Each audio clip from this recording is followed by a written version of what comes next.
Bienvenue sur la chaîne Aware. Aujourd'hui, dans ce nouveau MOOC Soft Skills, on va vous parler du team building, ou plutôt comment construire un réel esprit d'équipe. Unité autonome de production, start-up, micro-entreprise. Voilà le nom des nouvelles structures qui façonnent le marché du travail aujourd'hui. Leur problématique commune, comment créer une cohésion de groupe dans ces nouvelles structures qui sont très élastiques, très mouvantes, dont les membres du groupe varient souvent. C'est dans ce MOOC qu'on va y répondre grâce au team building. La chose la plus importante dans le team building est la définition d'un objectif commun. Cet objectif commun doit être fédérateur, c'est-à-dire que tous les individus du groupe doivent s'y reconnaître. Pour cela, on va y aller en plusieurs étapes. Tout d'abord, il va falloir définir des valeurs communes, des valeurs dans lesquelles tous les individus du groupe se reconnaissent.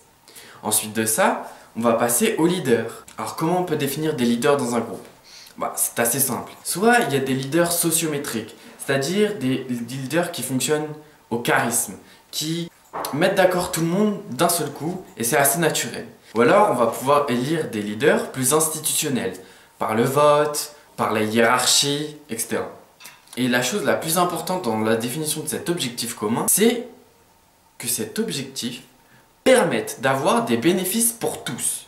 C'est-à-dire que tous les individus du groupe doivent tirer des bénéfices de cet objectif.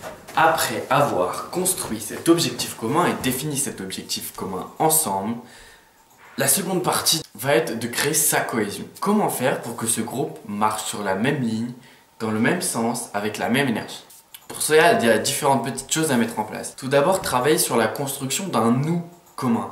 C'est-à-dire que quand le groupe va se présenter à autrui ou quand les individus du groupe vont se présenter à autrui, il va falloir qu'ils mettent en avant leur nous commun, l'identité du groupe. Ça va passer par la création d'une image autour de ce groupe.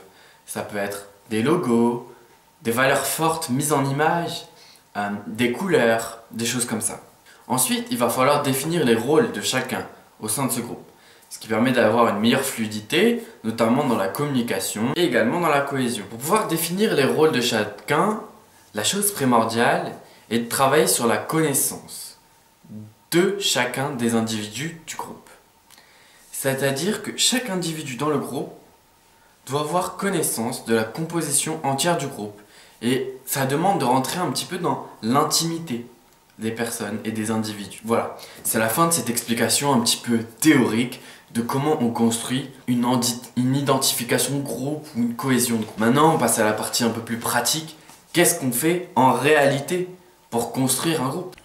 Et pour passer à cette partie plus pratique de la cohésion de groupe, cela nous demande de retourner à l'extérieur, de sortir de l'univers de l'entreprise et de bousculer ses habitudes. En effet, sortir de la routine du travail et aller faire par exemple du sport entre collègues ou alors préparer des ateliers de création est la meilleure arme pour créer une cohésion de groupe. Sortir de la routine du travail, aller dehors, se mettre un petit peu en danger en tant que groupe est la bonne chose pour créer une cohésion de groupe forte et efficace.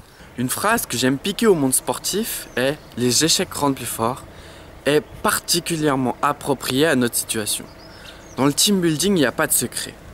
Pour créer une réelle cohésion de groupe, une réelle identité de groupe et que celle-ci soit forte, il faut confronter son groupe aux autres. Et cette cohésion, cet engrenage du bon fonctionnement au sein du groupe va se construire grâce aux échecs et aux réussites du groupe.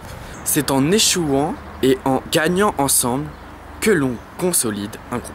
Voilà, c'est la fin de ce MOOC sur le team building et la cohésion du groupe pour moi. Je vais retourner faire un petit peu de sport afin d'essayer de rester en forme en cette période de confinement.